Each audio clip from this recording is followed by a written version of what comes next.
Listo, me confirma por favor cuando pueda ver la pantalla. Ok.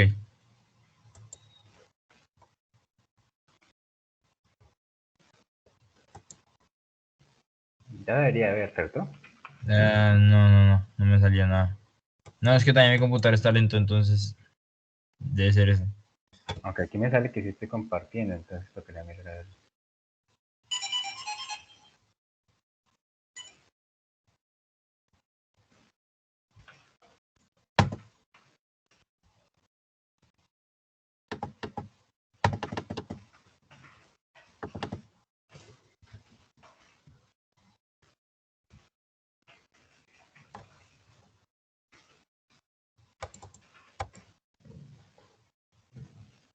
¿Ya no se puede ver mi pantalla? No, porque tengo el computador trabado, entonces no, me toca esperar. Ah, caramba. Vale, listo. Entonces yo mientras tanto voy buscando la función, es que no me acuerdo, ya le digo. La append me agrega un elemento al final, ¿listo? Pero la que usted dice que agregar una posición, creo que es la update, pero voy a confirmar. Eh,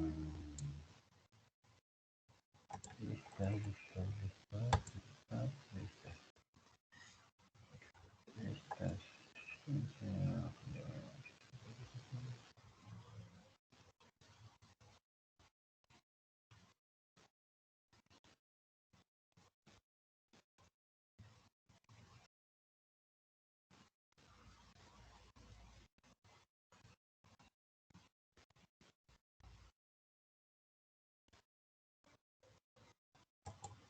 Ah, el insert, es el insert, no es update, sino es el insert.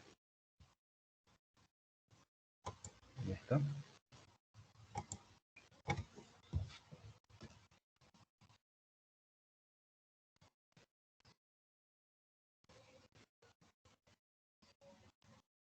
¿Ya reaccionó? Nada más, el computador. No, pero es que el Pachar también es muy pesado tener Pachar abierto. Ah, claro. ¿Cuánto tiene su computador de RAM? No sé. No, claro, es que hay que tener en cuenta que PyChan es muy potente, es muy bueno, pero también consume recursos. Entonces, yo le aconsejaría que si va a utilizar PyCharm, utilice un computador de más de 4 gigas de RAM. Si tiene 4 ya empieza, porque es que tengan en cuenta que el Windows ya consume RAM. El Google Chrome, por ejemplo, si lo utiliza, consume RAM bastante y PyCharm también. Entonces, con Python sí ya cuando va a trabajar con él, entonces sí es más bien más de 4, incluso por ahí 8 gigas de RAM. Sí, entonces le recomiendo otros editores, digamos, más sencillos. Como Visual Basic. Pues puede ser, pero no sé cuánto consuma de RAM.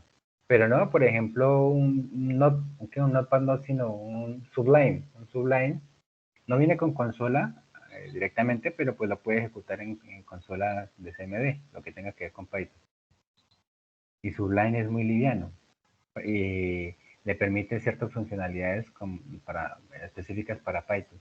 Digo es por si de pronto el computador, como le comenta, pues como me comenta, entonces que tiene fallos y demás, entonces pues utilizar un editor de texto más sencillo. Sublime, se llama Sublime Text, Sublime Text. No, pues profe, tranquilo, allá ando la explicación y después pues, yo veo el video grabado. No, pues yo lo espero, entonces si quiere reinicie el computador, yo lo espero acá, bueno. Ya 5 minutos, ya ya está como cargando.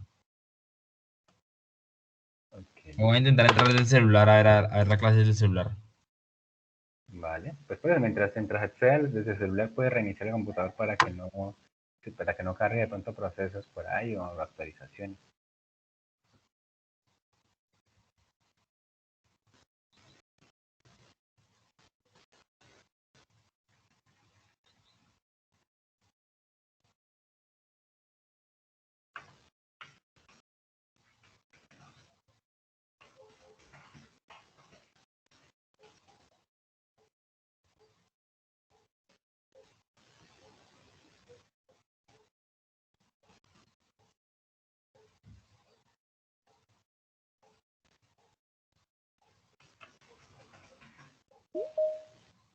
Listo, ahí lo que entrar desde mi celular.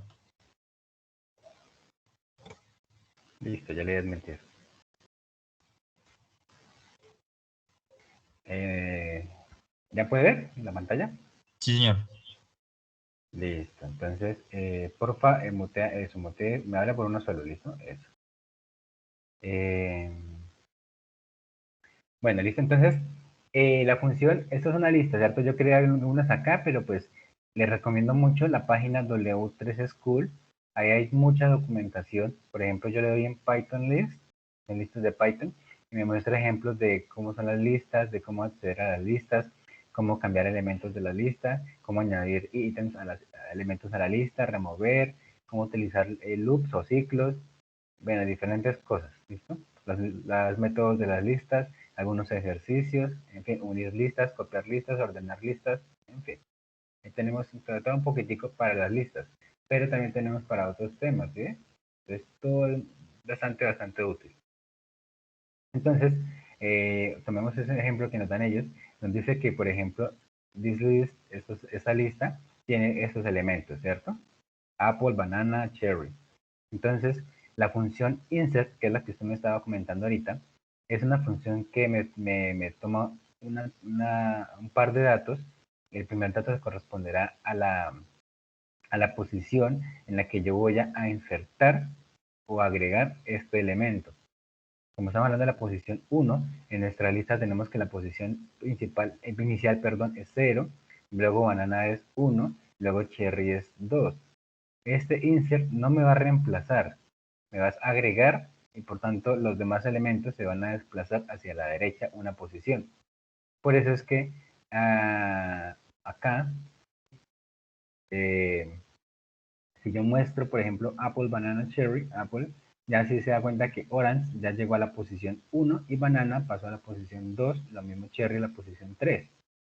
Entonces, a la diferencia con el append, es que el append no me agrega como tal una posición, sino que no utiliza, perdón, una posición, sino que me agrega directamente al final. ¿Sí ven? Watermelon, acá, al final.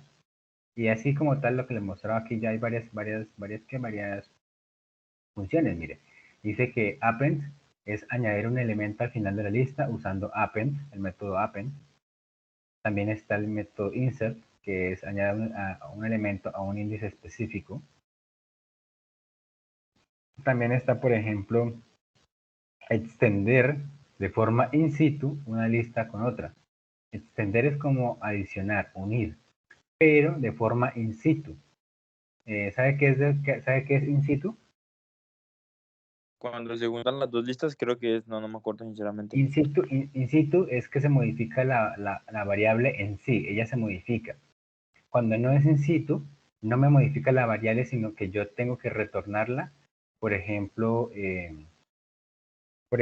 esto, yo tengo x igual 10, tengo y igual 20. Entonces yo digo que z es igual a x más y. Esas operaciones no se están modificando in situ. Es decir, que en ningún momento yo estoy modificando x ni estoy modificando y. Lo que estoy haciendo es utilizar el dato para hacer una operación y retornar un resultado. Ese resultado lo voy a alojar, lo voy a asignar en z, pero x ni y en ningún momento se modifican. Simplemente que yo extraigo sus datos. Cuando se modifica algo in situ, no hay un retorno. ¿Por qué? Porque la variable es la misma que se está modificando. Se da cuenta que yo defino una lista acá y yo le digo, tengo Apple, Banana, Cherry. Tengo otra lista llamada Tropical, que dice Mango, Pineapple y Papaya. Entonces lo que le digo es que voy a esta lista in situ, voy a extender esta otra, esta otra lista. Entonces por eso es que se modifica. Si se da cuenta que yo vuelvo a imprimir en la misma, no le estoy haciendo una asignación, sino le estoy diciendo que se extienda. Entonces internamente Python me va a tomar esta nueva lista y me la va a extender a la primera porque hace la modificación in situ. Y ya yo sé que esa modificación va a quedar de forma permanente en mi primera lista. ¿Sí? Sí, sí, señor. Listo. Acá también tenemos otra, pero este ya es utilizando una tupla. Podemos extender, por ejemplo, con extend otros elementos. ¿Sí? Aquí tenemos una lista, le decimos que vamos a extender de una tupla y él hace la conversión.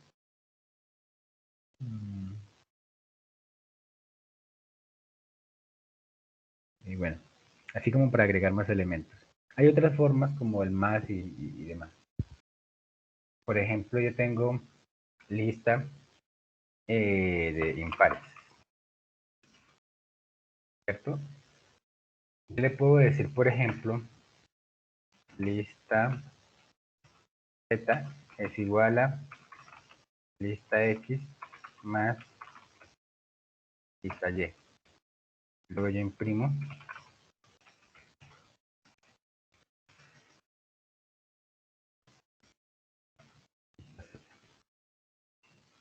¿Listo? Aquí ya estoy haciendo una concatenación de listas, pero no las estoy haciendo in situ. Estoy haciendo que esas listas operen entre sí, pero yo voy a tomar su resultado y lo voy a alojar en lista Z. Entonces no estoy haciendo la unión in situ, sino estoy haciendo acá directamente tomando el resultado de ellas, por tanto nunca estoy modificando lista. Algo que yo quiero que vea, que yo sé que muchos de pronto no han tenido la oportunidad, es lo siguiente. Si yo modifico lista Z, por ejemplo, un elemento en la posición, yo que sé, 2, y le agrego, por ejemplo, hola, voy a agregar un texto para que sea más visible. Si yo imprimo lista Z, ¿cierto?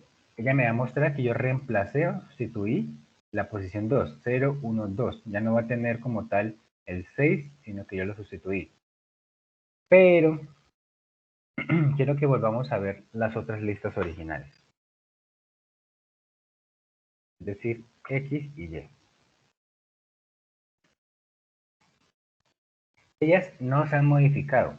Es decir, que al unir con este más, se generó una copia, ¿cierto? Y la asignamos. Pero a lo que voy es a lo siguiente. Si yo defino, por ejemplo, tengo una lista X, ¿cierto? Si yo le digo que tengo, por ejemplo, lista R y le digo que es igual a lista X, ¿cierto? Y yo imprimo, por ejemplo, lista R y digamos que yo tengo una copia, pero ¿qué pasa si yo le digo lista R?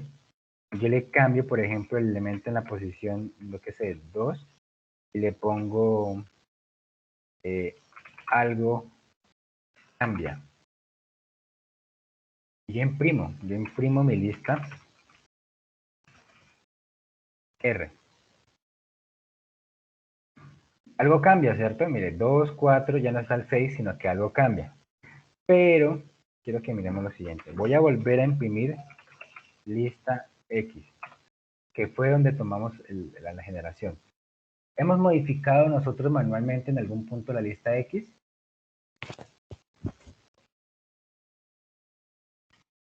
No, no. Tengo una pregunta. Entonces, ¿ahí qué pasó con el 6? ¿El 2, 4, el 6 se desaparece o qué pasa ahí? Pero el 6 de la lista X, ¿cierto? Ah, de la lista R. De la lista R2, que dice 2 algo cambia. Acá, exacto, aquí cambiamos nuestro dato en la lista R. Pero ¿por qué lista X se modificó? Nosotros no estamos modificando lista X en ningún momento. ¿Sí? Porque pusimos puso lista R igual a lista X, ¿no? ¿Qué pasa con esto? Que las unió, ¿no? No, yo no las estoy uniendo.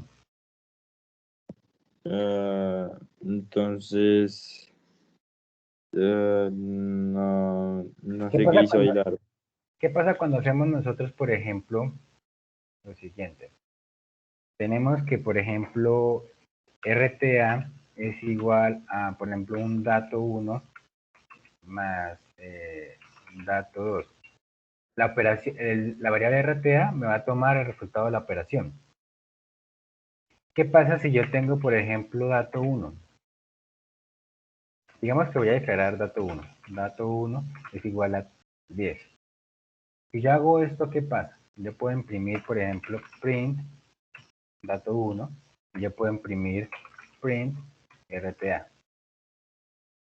Me va a imprimir en ambos casos 10 porque yo estoy declarando, ¿cierto? E inicializando dato 1 con un valor de 10 luego le estoy haciendo una asignación a otra variable tomando el dato de dato 1, ¿cierto? Yo tomo el dato de dato 1 que es 10 y se lo guardo a 10, a RTA. Pero yo puedo, por ejemplo, después modificar mandándole 30 a RTA. Por lo tanto, si yo vuelvo a imprimir RTA y dato 1, ¿qué pasa? ¿Dato 1 lo ha modificado en algún momento? No, todo no fue modificado. No, simplemente que al inicio le generé una copia del dato que contiene la variable dato 1, lo guardé en RTA, después la imprimí, por eso me sale el 10, y después modifiqué mi variable RTA con un valor de 30 y luego imprimí ambas variables para saber qué contienen. Entonces, dato 1 sigue conteniendo nuestro 10 y RTA ahora contiene un 30. Pero estoy haciendo una asignación acá. ¿Qué pasa? Yo tengo aquí, por ejemplo, lo mismo. Ya vimos que si yo tengo dos listas X y Y, y yo le hago un más, me las une, ¿cierto? Y ese resultado lo guardo en lista Z y lo imprimo yo acá, lo que vimos. Si yo modifico lista Z, que es lo que estoy haciendo acá en una posición, esto no me toca nada de las listas que utilicé yo para hacer la operación, ¿cierto? Para unirlas, ¿cierto? Porque yo modifiqué mi lista Z, pero imprimo también X y ellas no me modificaron. Pero cuando yo hago esta asignación del contenido de lista X con otra lista, imprimo lista, y sí, efectivamente ya contiene los datos también de lista X. Pero entonces, ¿qué pasa cuando yo hago... entonces yo hago, por ejemplo, una modificación. Modifico lista X con un dato, lo modifico. Imprimo lista R. Imprimo lista R y vemos que efectivamente cambió. Pero si nos vamos a revisar de la lista de la cual nosotros generamos nuestra copia, es decir, nuestra asignación, vemos que ella también cambió. Lo que ocurre es que al utilizar esta asignación realmente no estamos generando una copia de los datos, estamos creando en listas, por eso yo le estaba comparando acá, haciendo la comparación con datos primitivos, ¿cierto? Acá, con datos así con una asignación sí generan copias, ¿sí ven? Por eso es que modificamos RTA y no pasa nada con dato 1. Pero cuando hacemos esto con una lista, lo que está haciendo es crear una asociación en donde, por ejemplo, quiero que tenga esto muy en claro. Pero entonces nadie más. Bueno, listo. Una asociación significaría entonces que si yo tengo, por ejemplo, un vector acá, digamos que de 3 posiciones, 4. ¿Cierto? Tengo una lista, perdón. Cuando yo le genero, por ejemplo, el nombre, un identificador, lo que está haciendo es como tal asignarme, por ejemplo, lista X. Asigna un nombre, ¿cierto? Con lista X corresponderá a todo lo que yo estoy aquí marcando. Esta será mi lista X, el identificador de mi variable de la lista y sus datos. Estos que vemos acá son los datos, es decir, por ejemplo, puede ser 1, puede ser aquí 0, tengan en cuenta que esto de aquí es puntos, y aquí puede ser otro 1. Eso es un binario, ¿listo? Eso sería o bueno, llamémoslo, no lo manejemos así más bien, manejémoslo simplemente como 22, 23. Aquí tengo, por ejemplo, una cadena que dice hi, y aquí tengo, por ejemplo, un booleano que es true, y aquí tengo un flotante que es 3.14, digamos, ¿cierto? O sea, es decir que tenemos datos. Cuando yo le hago esta aclaración, como vemos acá, lista, lo que estoy diciendo es que este identificador va a estar asociado a estos datos, así como está acá. Pero cuando yo le hago esta asignación, como vemos acá, lo que va a hacer realmente es crearme otro, llamémoslo así, otro apuntador, pero con otro identificador, a los mismos datos.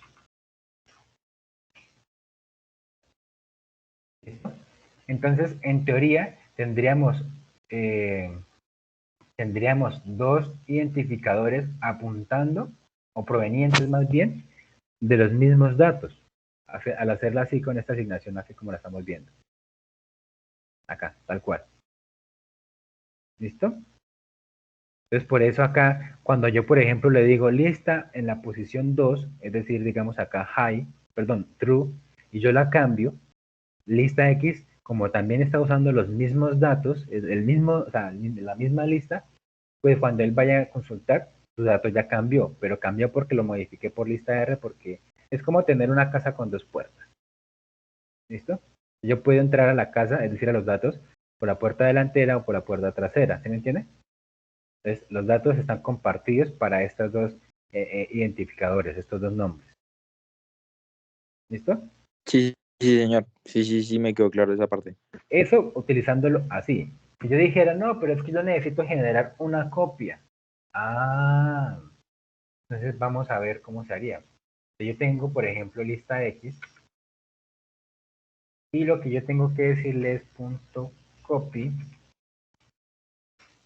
y esto lo guardo yo en, por ejemplo, lista S. Voy a imprimir ahora lista S.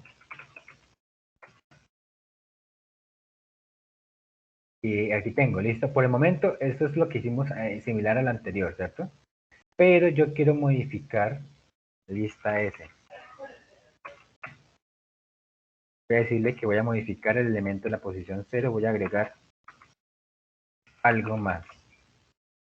Y luego voy a imprimir lista S y voy a imprimir lista X.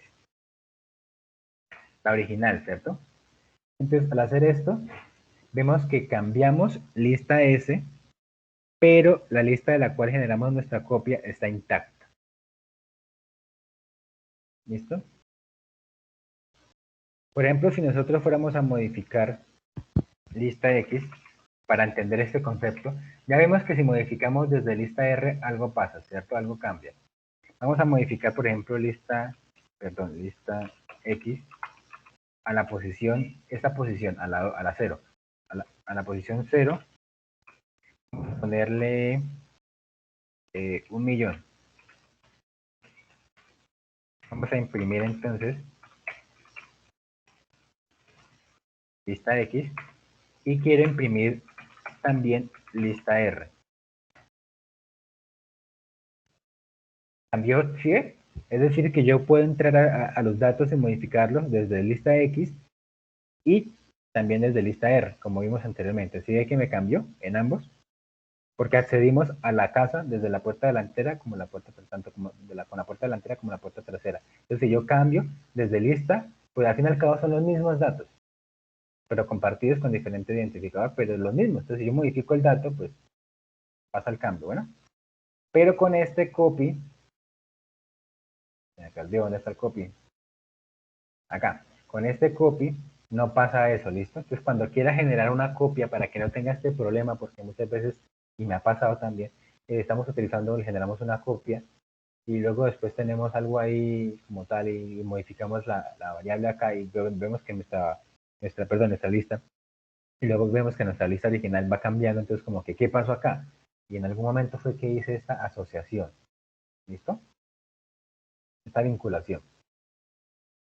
Eso quería como que se explicara esa parte. ¿Listo? Sí, señor, todo claro ahí. Vale, perfecto. Entonces, estos cambios con el insert, con el append, son in situ. ¿Listo? Es decir, que la variable misma es la que se está cambiando. No me genera un retorno, no me devuelve algo, sino que es ella misma la que se está modificando. Entonces, la duda era respecto ¿a qué era? A las validaciones también, profe, a lo de, sí, lo de, ¿cómo se llama? Lo de print, error, tal, error value y eso. Bueno, entonces vamos a ver, por ejemplo, vamos a pedir una contraseña numérica. ¿Listo? Vamos a colocar acá un ejercicio.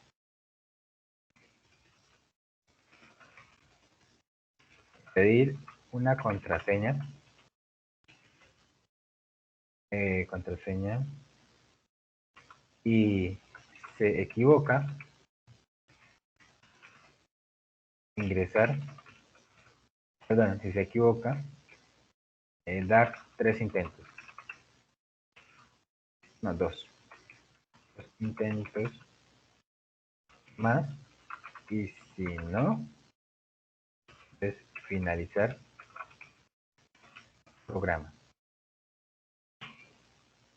Bueno, finalizar programa, y si no, bloquear, digamos, mostrar. Profe, pero si lo hacemos con un bucle. Por eso es que lo vamos a hacer con un bucle. Mostrar mensaje. Pero ese sería un bucle definido, ¿no? Porque solo da 2 intentos más. Es decir, 3 en total. Listo, entonces, bueno, iniciemos por el momento. Vamos a ver de otra forma. Mostrar mensaje de cuenta bloqueada. Lo importante aquí es entender el concepto. No lo voy a hacer ejercicios de forma específica, sino que entendamos el concepto. Entonces, vamos a imaginar que sí, puede que aquí sean 2 intentos, pero entonces, listo. Vamos a ver si se equivoca dar infinitos intentos. Infinitos intentos, por lo tanto, esto que está acá, entonces se modifican. No, profe, tranquilo, póngalo con 2 intentos, porque se le daña. Listo, pues no se me daña, podría hacer otro ejercicio.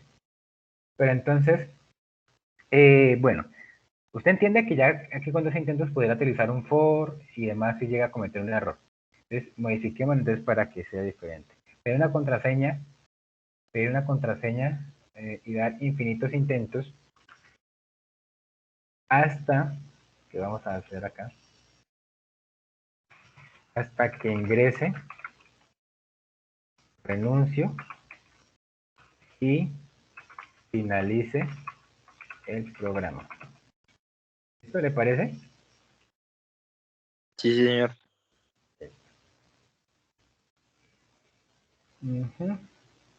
Bueno, entonces, la contraseña, vamos a complicarlo un poquitico. La contraseña va a ser enteros.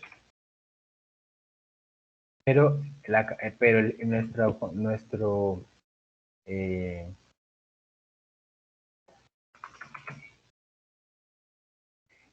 pero nuestra cadena, nuestro disparador, digamos, ya de finalización de programa, será la palabra renuncio.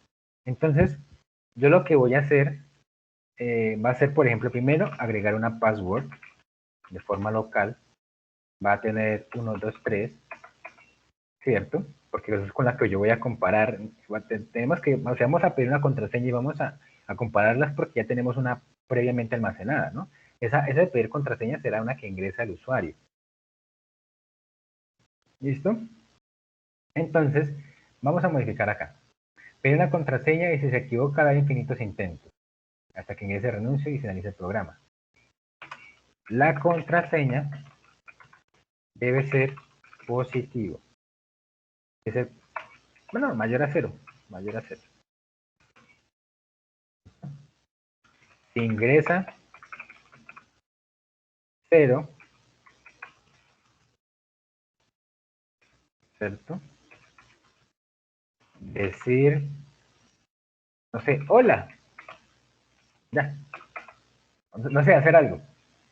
Ahí complicamos ya más validadores. Entonces, dése cuenta cómo lo vamos a hacer.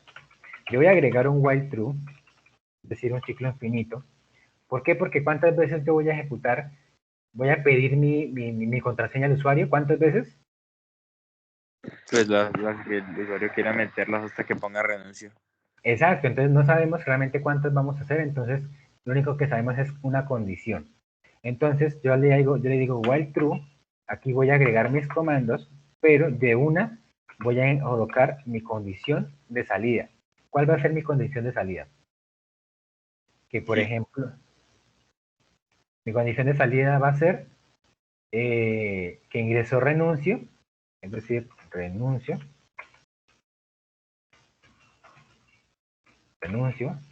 va a ser igual a una variable donde vamos a almacenar, no la hemos puesto, pero vamos a almacenar el input del usuario. Digamos que va a ser pass input, ¿cierto? ¿Qué pasa si él ingresa si pasa este caso? Si renuncio es igual a la entrada, finaliza el programa. Yo le pongo un break, por ejemplo, para que salga del true. ¿Listo? Pero ¿qué pasa si, por ejemplo, mire, aquí con esto agregamos esto de acá. Pero ¿qué pasa? Que la contraseña debe ser mayor que 0. Bueno, eso es un controlador. Si ingresa 0, debe decir hola. Solamente eso. Dese cuenta que dice hola, pero él sigue pidiendo la contraseña. ¿Listo? Entonces, sí, por ejemplo, puedo colocar aquí otra vez pass input es igual a 0, imprimo hola. ¿Listo? Estoy colocando como unos controladores dependiendo de mi input. ¿Listo? Controladores en el sentido de que pues, dependiendo de la condición va a hacer algo. ¿Sí? Entonces, yo realmente podría yo agregar un else y unir estas dos if, pero ya depende realmente. ¿Me entiende? Porque es que pues ya depende cómo quiera trabajar. ¿Listo? ¿Alguna pregunta con estos if?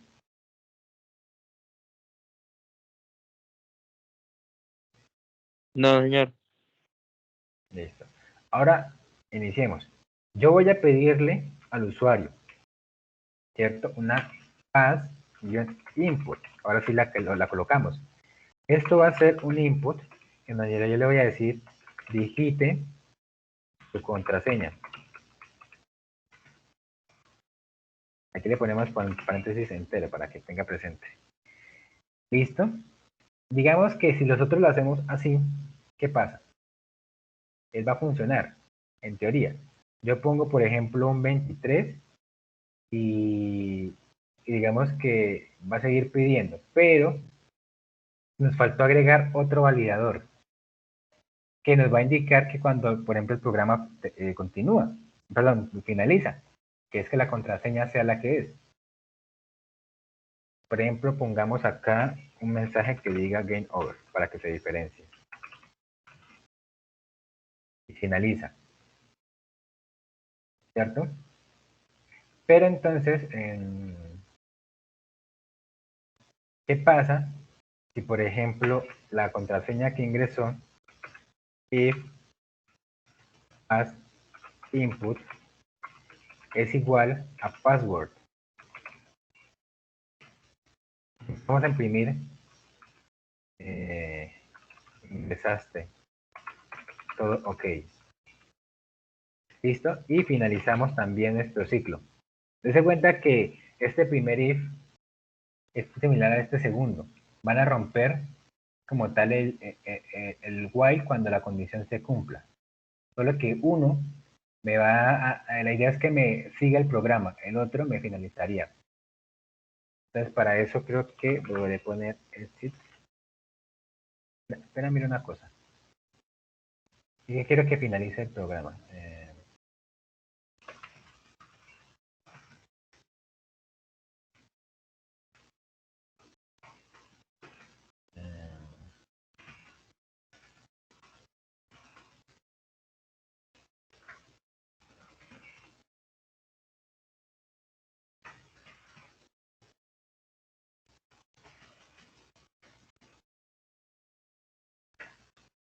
No me acuerdo si esa es la función que me finaliza el programa. No, esa no es. Bueno, quería comentar un caso para para finalizar el programa en sí, forzarlo. No me acuerdo cuál es.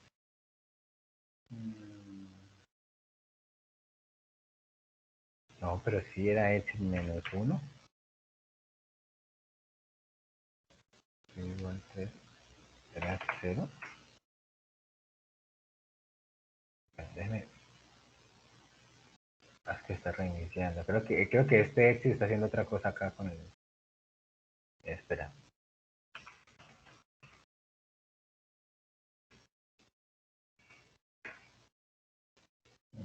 Ah, espera, a ver cómo tiene el programa.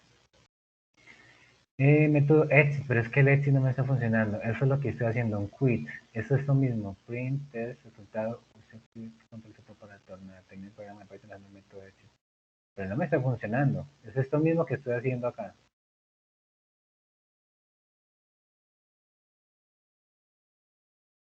Aquí debe ser de pronto algo de Python, de cola, porque no me lo está finalizando. Se cuenta cómo finaliza acá.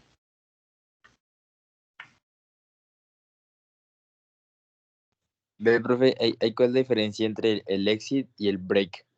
El exit de una termina todo. Exacto, es que es lo que yo quiero, que me termine todo y una vez finaliza el programa. Porque es que el break lo que va a hacer es que me va a salir del while. ¿Esto igual para qué los que lo estoy usando? Por ejemplo, print sigue el flujo del programa.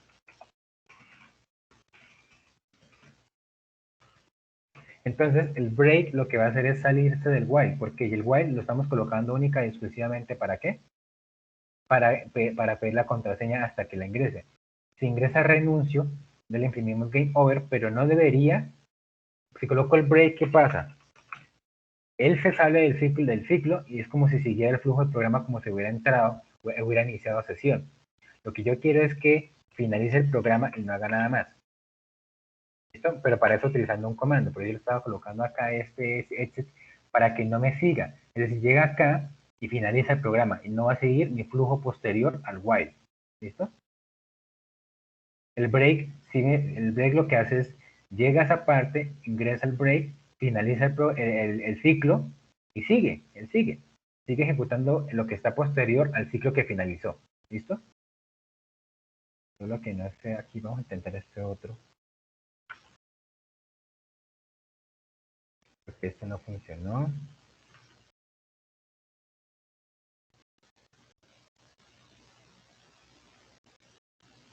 Bueno, acá tengo errores de orientación.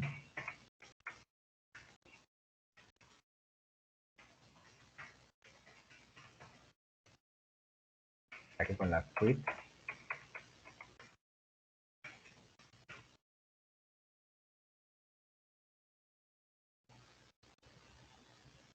Bueno, pero es que no, es que esto me está finalizando es.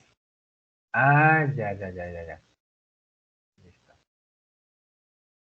Es que estoy trabajando en cola.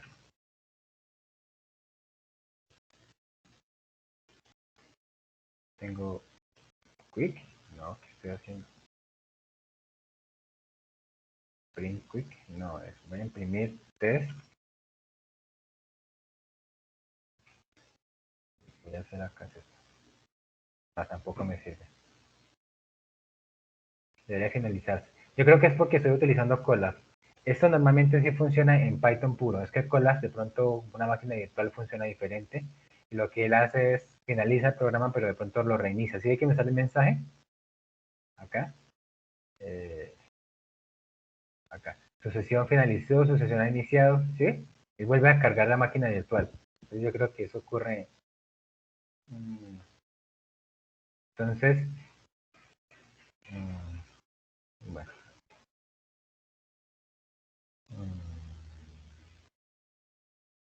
Ese es el que yo le digo. Entonces, si yo tengo, por ejemplo, vamos a probar esto mismo. Esto mismito que yo hice acá. Este es el line que yo le digo. Por ejemplo, acá, test.py. ¿Sí me sale de la pantalla, cierto? Sí, sí, señor, sí. Entonces vamos a ejecutar, por ejemplo, este programa que acabé yo de hacer acá. Yo le digo py, le digo test. ¿Sí ve que aquí sí funciona? Él finaliza. Él imprime 0, 1, 2. Cuando llega el 3, imprime el 3. 3 es igual a 3, sí. Entonces finaliza el programa. ¿Sí ve que aquí sí funciona? ¿Se alcanza a mirar? Sí, señor. Que Si yo cuando agregara, si yo esté agregara, acá. si yo agregara algo después del for, nunca se va a mostrar, ¿cierto? A menos que yo esto lo comente Yo aquí ejecute. Bueno, aquí me dice que viene el error. Ah, claro, porque es que tengo un listo, el pase. El pase simplemente es para que no haga nada. Porque es que ten en cuenta que si yo agrego un if, me va a pedir que le ponga un comando. Por sintaxis tiene que ser así. Entonces yo le digo pass es que no haga nada. Pass literal es pase, no haga nada. Es decir, tengo 0, 1, 2, 3, 4, ahí sí algo después del for. Entonces, digamos que esta función funciona acá. ¿Listo? El exit. Digamos que el exit se ejecuta. Es que aquí no está funcionando porque es cola. Y me está reiniciando la máquina virtual. Pero entonces, esta función funciona. ¿Listo? Digamos que acá se ejecuta. Cuando aparezca game over, ya no va a aparecer nada más. Asumamos eso, ¿listo? En Python funciona, pero aquí en Colab tengo un problema con el exit. Bueno. Sí, tranquilo. Entonces, si yo pongo, por ejemplo, renuncio, game over. Aquí, me faltó el break.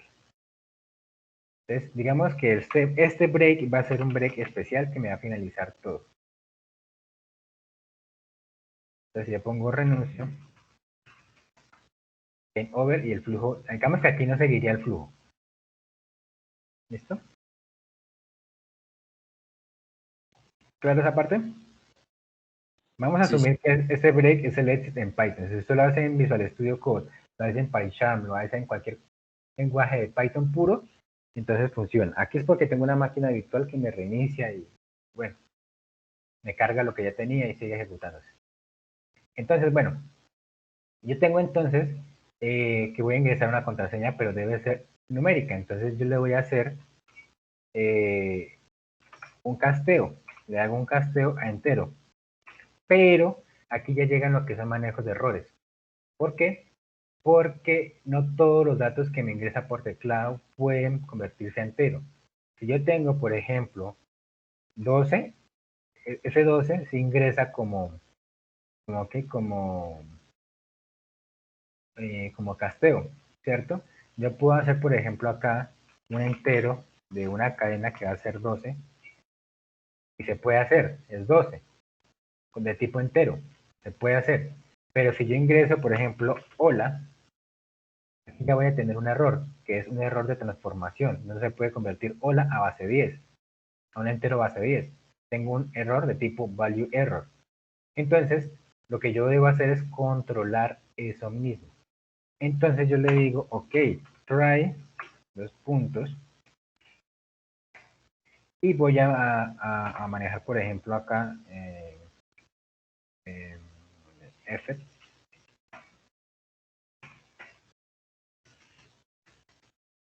Es que a veces me confundo con Java. Entonces, voy a tener aquí una estructura que le voy a decir que por favor lance o intente try ejecutar este comando, todo este comando, lo que yo le pongo dentro del try, y si tengo algún error, yo voy a imprimir, por ejemplo, error. Les quiero mirar.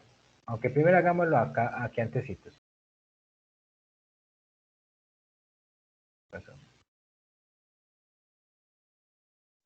Colas como que a veces se pone loco. Entonces, voy a intentarlo acá primero.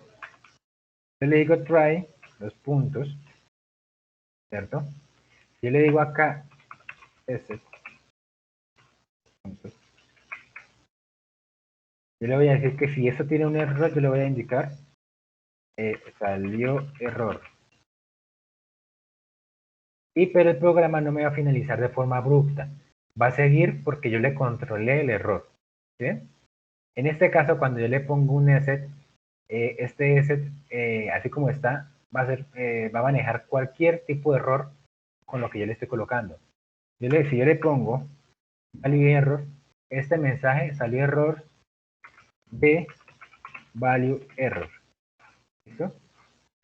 Entonces, si yo tengo, por ejemplo, otro error, yo lo puedo colocar aquí, es otro ESET. Por ejemplo, división por cero. No, cero division error. Digamos que yo tuviera acá otro error. Por ejemplo,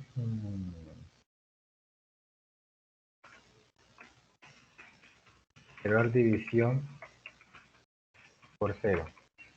Entonces yo tendría acá diferentes mensajes o validadores o controladores en este caso también para el error que me está saliendo. Solo que como yo sé que este error es de qué tipo, value error. Entonces por eso se ejecuta este mensaje. Si yo no, también puedo agregar un asset al final. Los assets son print algún error de tipo, no sé, desconocido o por default. Entonces, los errores se lanzan de forma secuencial. Es decir, que él va a ir buscando con cuál error calza. Primero busca el value error, luego busca el zero division error. Y por último, podemos utilizar un asset así, general, por si de pronto no especificamos algún tipo de error. Si yo, por ejemplo, coloco esto, ok, int, hola, esto me lanza un error. Pero si yo le pongo 33, no voy a tener ningún error. Luego simplemente voy a agregar aquí algo que dice después del manejo de errores. Es decir, se supone todo ok. ¿Listo? Porque ya significa que todo está bien. Después de manejo de errores, es decir, se supone todo ok. Listo. ¿Qué pasa si yo tengo, por ejemplo, acá 33 dividido en 0? Error, división por 0. De los bloques que yo le estoy colocando dentro del try, voy a tener entonces un supervisor, llamémoslo así, que va a estar revisando qué tipo de error. Algo que le recomiendo es que por favor siempre trate de hacer atómico los comandos que tengan dentro del try. ¿Qué quiere decir que sea atómico? Que lo que usted ponga ahí es porque va a tener un error, pero ese comando. Aquí, por ejemplo, yo tengo dos comandos que posiblemente pueden tener errores. Lo ideal sería hacer un try para cada uno. ¿Por qué? Porque hay que controlar estos errores, pero para una sola línea. Es que yo he visto que aquí ponen entre el try, ponen hasta un if, ponen después un for, y no. El try es tratar de poder controlar un comando que posiblemente va a tener algún tipo de error. ¿Cuál tipo de error? Ya depende de lo que definamos. En este caso, este error que está acá va a ser solamente de tipo error, a menos que le definamos, yo qué sé, alguna otra cosa. Ve, profe, una última pregunta. Digamos, si son números, ¿no? Y pongo letras y booleanos. ¿Me muestra dos errores o me muestra solo un error? No lo entiendo, ¿cómo así? Es decir, es decir, pide un número y uno escribe letras y paso, Esto. ajá, es decir, escribe dos errores cuando solo se puede hacer un error. Pero ¿cuál sería el otro error? No sé, booleanos, no sé, un Pero ¿cómo número. así booleano? ¿Qué hago? Dígame, ¿qué hago? ¿Qué pongo? Es decir, en números poner letras y un booleano. ¿En números poner letras? ¿Errores o solo sale un error? No, es que no le comprendo el caso, no le comprendo el caso. Es decir, supongamos que el caso es de que No, pues sí, dígame acá, ¿qué pongo? ¿Qué pongo para entenderle? true, pero true booleano ¿Sí? y números decimales, un número decimal, 3.88, algo así. ¿Así pegado? 3.68. No, pues en el cosito de abajo, en el slash, en enter. ¿Sí? Ajá. ¿Qué pasa?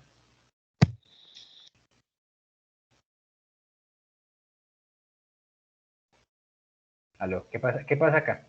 Se mostrarían los dos errores, no se mostraría solo uno. ¿Pero cuál error? Yo solamente veo que está definiendo aquí un dato. Este es el error, pero el error de esto. Si yo le pongo 33, ¿por qué tengo un error acá? Ah, entonces adentro del int, perdón, adentro del int. Adentro del int. Es decir, esto que está acá, pero es que yo solamente puedo transformar una sola cosa. Esto me lanzaría un error. Bueno, realmente vamos a imprimir qué es lo que está haciendo, qué transformación está haciendo. Cuando yo hago un caste de un true, que es que me imprime uno. Ajá, mire. El casteo de un booleano a un entero me convierte el verdadero en 1 y el falso en 0. ¿Ustedes siguen que se puede hacer? Entonces,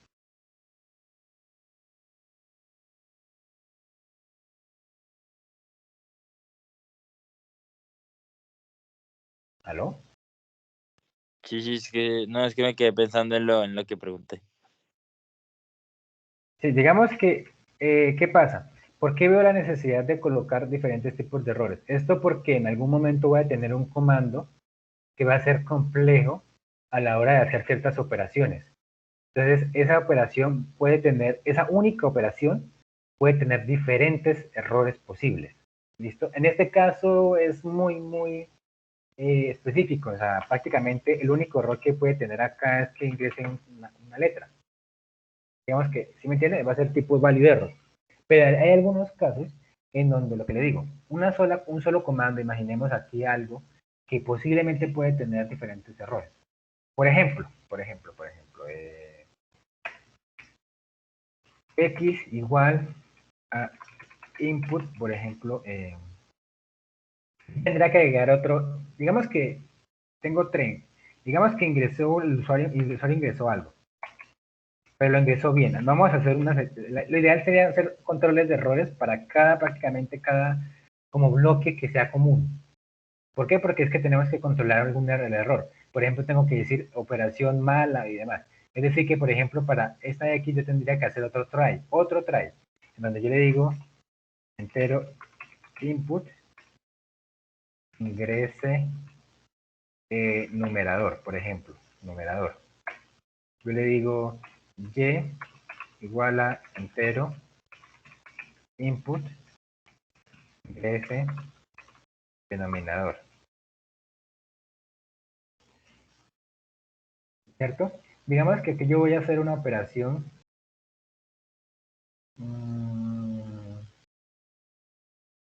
Vamos a hacer el casteo acá. Vamos a pedirle. Este puede que pase, pero digamos que es como para que me entiendan. Yo voy a imprimir acá, por ejemplo, z va a ser igual al entero de x dividido en el entero de y. Entonces, digamos que no se suele utilizar así de que yo pido acá y luego hago el casteo. Lo ideal sería hacer el casteo acá. Pero si yo hago el casteo acá, tengo que agregarle un try prácticamente para controlar el value error, ¿cierto? Para hacerlo el error de casteo. Pero digamos que yo tengo un comando acá que puede tener posibles errores. O sea, que con solo ese comando puede ser, puede lanzar el error 1, puede lanzar el error 2, puede lanzar múltiples, bueno, no es que lance múltiples errores, puede lanzar uno de múltiples errores. ¿Listo? Entonces, en lo que yo digo es, ok, les voy a ejecutar esto. Ingresa el numerador, por ejemplo, yo pongo 12, el denominador pongo 3. Digamos que todo funcionó, ¿cierto? Yo puedo imprimir, por ejemplo, acá, Z. Entonces, numerador 12, luego pongo 3, y me imprime que la división es de 4, 0, ¿cierto? Ahí es todo claro. Pero entonces, ¿qué pasa si, por ejemplo, yo voy a ingresar un 12, y luego ingreso un 0? Voy a tener un error controlado, y voy a decir error división por 0. Aquí me imprime Z porque ya los datos fueron cargados previamente. Si yo ejecutara esto en Python, todo lo vuelve a cargar. Entonces, como yo tengo una máquina virtual que está cargada en memoria, Z existe, por eso lo imprime. Pero realmente ahí no debería, de hecho me debería salir un error, porque Z no existe. ¿Listo? Por ejemplo, si yo hago acá, es que esa Z ya está cargada en memoria. Si aquí yo tengo RAM, ya tengo eso cargado en memoria. Porque es que el programa, cuando nosotros ejecutamos un programa en Python, cuando el programa finaliza, limpia la memoria. Cuando yo le doy correr o ejecutar, va cargando en memoria mientras se está ejecutando. Esto que estamos nosotros viendo en Colab, estamos trabajando sobre un Python que está siendo ejecutado. Por eso es que, por ejemplo, si yo voy a otra línea que está acá, por ejemplo, dése cuenta este comando que está acá. Imprimo, bueno, en este caso se reinicia esta parte. Entonces no me sirve para explicar. Pero, por ejemplo, como se reinició, no volví a ejecutar esto no existe en memoria. Pero esto que yo estoy ejecutando sí. Entonces, en la primera iteración, como todo funcionó, la Z está cargada, pero no es que el programa haya finalizado, simplemente que este bloque terminó, pero lo que yo ejecuté lo cargué en memoria cuando yo vuelva a ejecutarlo, como ya Z existe. Entonces, por ejemplo, quiero que miren, voy a cambiar la variable, pero ya lanzando el error. Por tanto, yo sé que cuando llegue a este print, ZZ no existe, no está cargada en memoria, y voy a tener un error, porque no existe. Entonces ingreso el número 12, denominador 0, error división por 0, lo controlé, pero como solamente estoy mostrando un mensaje, no estoy haciendo nada más. Lo ideal que sería aquí hacer, pedir otra vez el dato. Y luego cuando llega a imprimir me dice que name no está definido. ¿Sí ve? ¿Por qué? Porque simplemente trató de hacer esta operación primero lo del lado derecho del igual, de la asignación. Al tratar de hacer, por ejemplo, el casteo lo hizo porque se puede hacer casteo de 12 y 0 a entero, pero al hacer la división lanzó un error, que era error de división por 0, pero no volví a hacer nada más. No volví a pedir el dato, entonces simplemente como lanzó un error, el resto de este comando se termina, se cancela y se va por este lado, y como yo estoy controlando el error, sigo mi flujo con normal.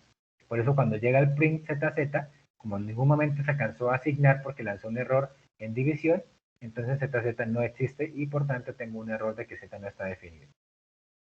¿Listo? Sí, sí, señor. Muchísimas gracias. Listo, entonces aquí lo que le digo es tener mucho control de errores. Entonces, digamos que no vamos a imprimir para no tener un error. Entonces, si yo agrego, por ejemplo, un texto, digamos que agrego 12, le agrego aquí texto. Salió error de value error. No fue de división por 0. ¿Por qué? Porque primero hace el casteo, luego hace el casteo, ¡pum! Lanzó un error. Ok, ya tengo un error acá. Entonces, a lo que voy es aquí. No es práctico pedirle en la entrada y luego hacer el casteo, sino que este era un caso especial que quería mostrarle que con un solo comando puedo lanzar uno de diferentes errores. Entonces, por eso se suele utilizar un ESET, cuando dado el caso, un ESET para un tipo de error y demás. Pero si no es necesario, pues entonces simplemente yo le quito esto y independientemente del error, por ejemplo 12 con un 0, dice algún error de tipo desconocido o por defecto. ¿Cuál? No sé. Simplemente si hay algún problema, algún error, pues que haga algo. ¿Sí? Y esto mismo pasa si yo ingreso, por ejemplo, letras. ¿Algún error? Cuando yo lo pongo así es cualquier tipo de error, cualquiera, pues de una vez. ¿Qué pasa? ¿Por qué no me salió este mensaje antes? Porque el error que estábamos ejecutando acá lo encontraba. Si nosotros pusiéramos, por ejemplo, este comentario acá, ejecutamos esto, si ponemos 12 y ponemos 3, todo funciona. Si volvemos a ejecutar y ponemos, por ejemplo, 12 y ponemos una letra, me sale que es error de value error. No se ejecuta esto, porque encontró que el error correspondía en este orden. Primero revisa en este orden, aquí como primero este, luego este, hasta que encuentra el que es. Por último, como este es un comodín, pues cualquier error que no se haya encontrado lo puede mostrar acá. Como por ejemplo, si yo pongo 12 y pongo acá texto, salió error de value error. Ah, no, mentira, teníamos que lanzar el de división por 0. Si tengo 12 y pongo un 0, error, algún error de tipo desconocido por defecto. Este error, este 0 no es lanza error de value error porque podemos hacer el casteo entero. Un 0 podemos convertirlo a un entero. Pero a la hora de hacer la división, como no tenemos un error referente a 0 división error, entonces él directamente busca primero value error, ¿es? No, no es. ¿Tengo otro? Sí, tengo este que es el comodín. Ah, bueno, ejecútese por acá. ¿Listo? Entonces, lo mismo que hay que hacer en esta parte. Aquí tendríamos que, si por ejemplo vamos a hacer un casteo, dijiste son contraseña y tenemos un error por ejemplo, de que ingresó texto, entonces tenemos que decirle, por ejemplo, yo lo voy a trabajar con ese error. Entonces yo voy a imprimir, voy a ingresar aquí como tal. Yo tendría que, ¿cómo le digo? Crear otro while true. ¿Para qué? Para salirme cuando no cometa ningún error. Entonces yo le voy a decir, ok, ingrese acá, ¿cierto? ingréseme su contraseña. Ah, bueno, cometí un error. Listo, imprime error y vuelva a pedir la contraseña. ¿Cuándo finalizo? Cuando todo funcione muy bien. Por eso le pongo un else. El else hace referencia al try, donde me dice que lánceme un error si pasa algo, y si no pasa nada, es decir que todo está perfecto, entonces yo ingreso el break. ¿Listo? Vamos a ver esta partecita aquí por fuera.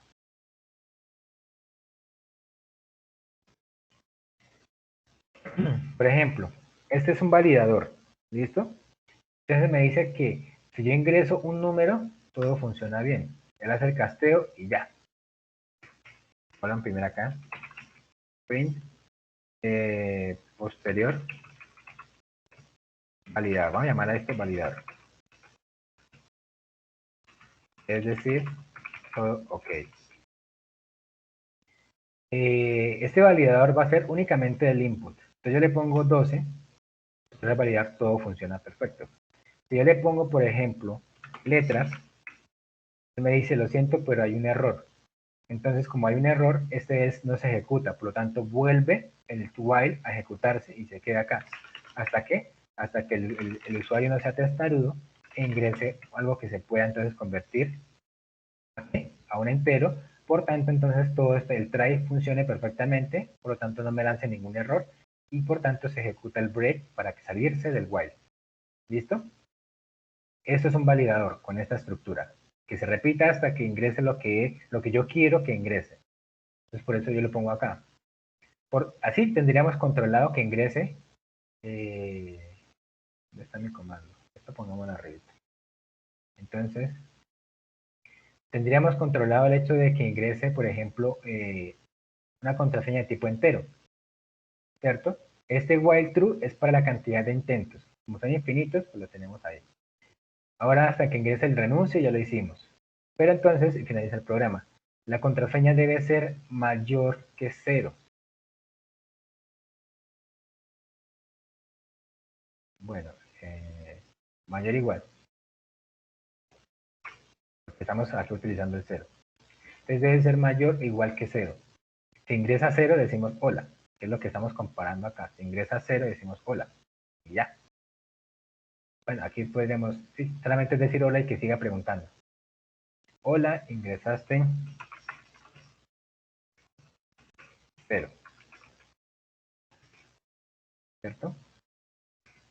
Pero entonces queremos controlar que la contraseña tiene que ser mayor que 0. Eso es también aquí, lo aplicamos directamente, lo podemos aplicar en este controlador. Este controlador es para lo que está ingresando el usuario. ¿Cómo lo haría yo? Hay una forma y es agregando un if acá. Aquí sí me veo necesario porque este if es para lanzar un error de forma manual a partir de una condición. No voy a operar que, por ejemplo, pass, por ejemplo, es igual a password, ingresaste todo ok, todo ok. No, esto ya es que todo está perfecto. Aquí lo que le este is va a ser para controlar un error manualmente. Es decir, que si pass input, esto que está acá funcionó bien, pass input funcionó bien, es decir, que puedo hacer el casteo, pass input es un entero. Y yo voy a comparar lo que si es menor que 0, es un número negativo, voy a lanzar un error de forma manual. Voy a lanzar, por ejemplo, un value error. Si esta condición se cumple, yo hago que se lance en este bloque, en este try, un value error. Por lo tanto, entraría al asset, me imprimiría error. Vamos a ver esto lo mismo.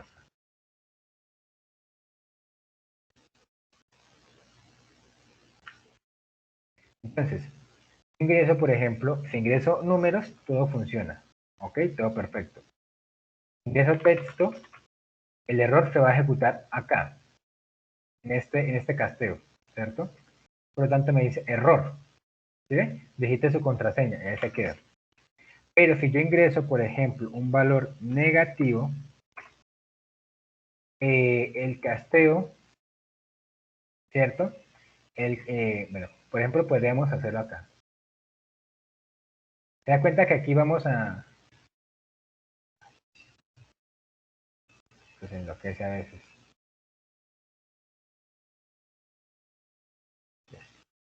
Listo. Entonces vamos a colocar acá. Vamos a lanzar un válido error. Aquí sería... no sé si yo me puedo inventar algún error.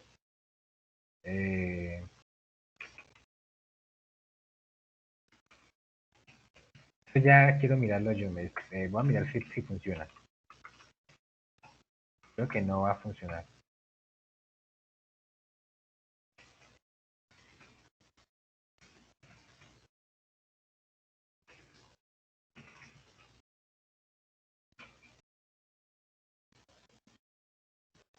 Quiero mirar a ver si ingresamos un número negativo. Sí. No, pues hay una forma de crear excepciones, pero tocaría hacer otras cosas. Esto tocaría definir propio error como si fuera un error. Acá, me está diciendo acá. Una sección. No, pero bueno. Digamos que esta parte, no, omitámosla. Yo voy a lanzar un value error. Value error si es de tipo error. Entonces,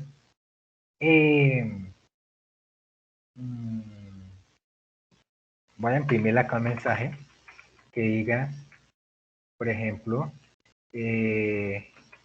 solo números mayores a 0. ¿Listo? Y lanzo el error y aquí se mostraría este error.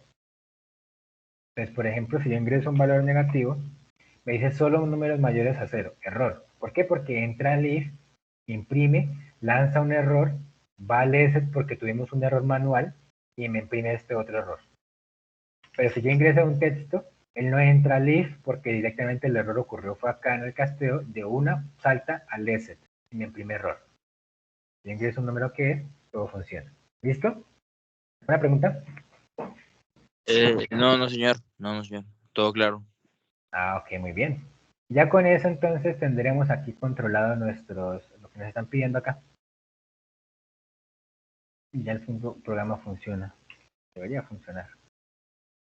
Por ejemplo, vamos a ejecutarlo. Digite su contraseña. Digamos que yo ingreso texto.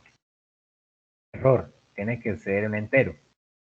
Si ingreso, por ejemplo, un valor negativo, ese error tiene que ser un entero. Ah, bueno, está bien, entonces pongo 23. Ese digite su contraseña. ¿Sí?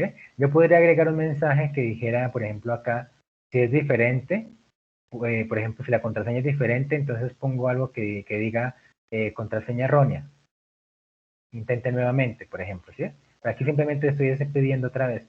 Yo pongo 1, 2, 4, me dice que no es 1, 2, 3.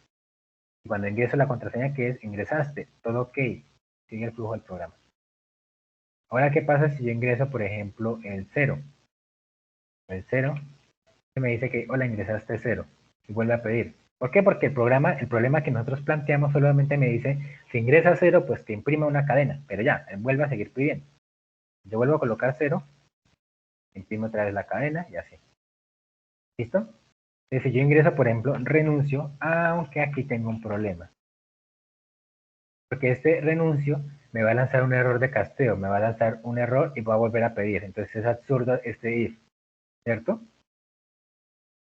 Porque él va a decir que hay un error y me va a pedir ese entero. Aquí tendría que... Bueno, no se puede, cuando el input como que se complica el esto. Entonces, aquí tendría que yo utilizar algo para controlar y poder acceder a este renuncio. ¿Por qué? Porque como yo ingreso una cadena, aquí tendría que ver algo. Por ejemplo, podríamos agregar ese, ¿cierto? Si hubo un error de casteo,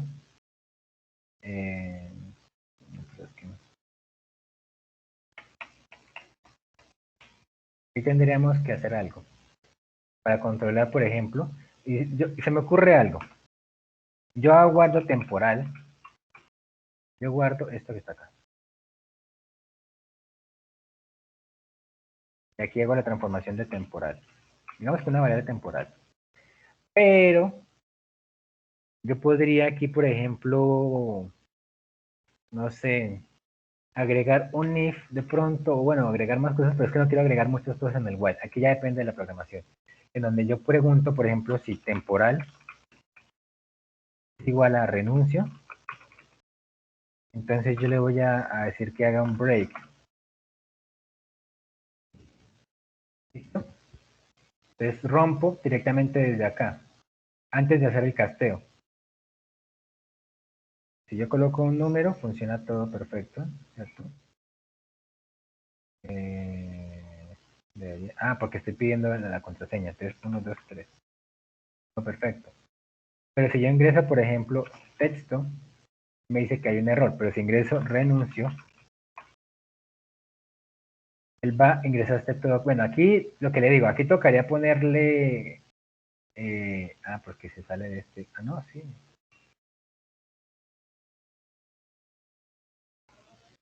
¿Por qué ocurre esto de ingresaste todo ok? Porque como nosotros agregamos fuente temporal, salimos de este while, pero ¿se acuerda el problema que había con la Z? En el anterior ejercicio, password fue cargado con el dato que era. Entonces, por eso en este momento, password, pass input tiene un dato que es el que es. ¿Sí me va a entender? ¿Se entiende por qué pasa? Por qué digamos que ingresó a esto como a ingresaste todo ok, es decir, a esto que está acá, como si se cumpliera esta condición? ¿Se entiende por qué? Sí, a mí ya todo me quedó claro, profe. Bueno, pues. Entonces, digamos que aquí voy ajustándome y voy haciendo como tal a lo que voy haciendo. Bueno, listo, bueno. Uy, mi chica, mira, ese me fue más tiempo de más. Entonces, muchísimas gracias por la clase, profe. Gracias por todo, gracias por las explicaciones y pues hasta luego. Vale, listo. Entonces, tenga buen resto de día. Bueno, espero ver en las próximas asesorías. Bueno, Muchísimas gracias. bueno, hasta luego. Chao, chao.